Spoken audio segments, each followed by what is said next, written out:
My name's David Long. I'm a farmer at Marshgate Farm in the North Kent area, and we grow pears for Waitrose and strawberries and arable crops as well. So pear sucker is a small fly which typically comes into the orchards at the start of May, and as the weather warms up it starts to lay eggs on the new growth of a pear tree. The eggs then develop over a period of 3 to 4 weeks and turn into a very small nymph.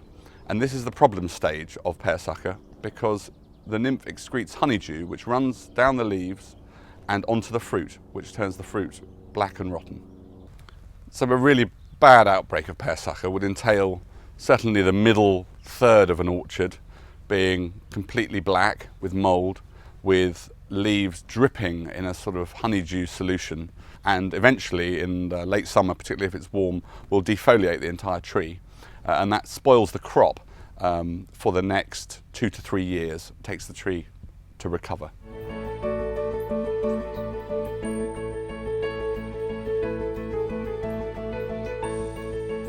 So I'm in one of my pear orchards, which is quite a large orchard. I've come to the middle where I would expect there to be a pear sucker problem, and I'm looking for eggs and nymphs of the pear sucker which are going to produce honeydew and then cause a problem with the fruit production.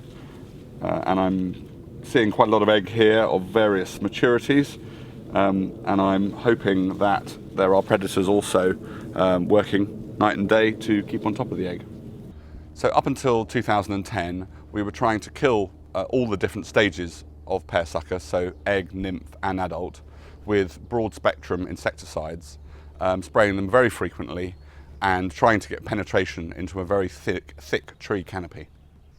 We then started a process with East Malling of trying to come up with some ideas of how we could rebuild the ecosystem within the orchard and to let our orchards go slightly more wild and slightly more rough, to encourage these predators, helpful predators, back into the orchards. Typically the orchards have always been kept very neat, very tidy. Under the trees was always clean dirt without weeds, and the grass and flower strips throughout the orchards were kept mown typically once a week, and now we started to explore ways of letting that develop into a natural habitat. So on East Malling's advice, we started to monitor the 3 stages of pear sucker: eggs, nymphs and adults, and also earwigs, anthracorids, which are a natural predator living in hedges around orchards, and ladybirds.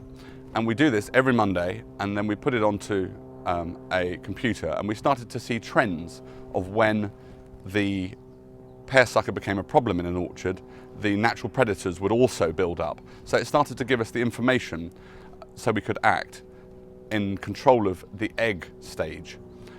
We also started to import from Italy some beneficial insects as well to introduce into the orchards if certain areas became a problem. As a basic rule, the further away you are from a hedge, the bigger the problem is. So we often had problems in the middle of large orchards and plantations.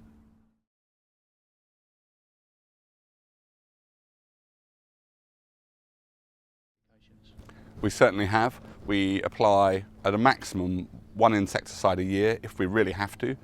It's probably down from 8 or 10, and we use beneficial insects and very close monitoring.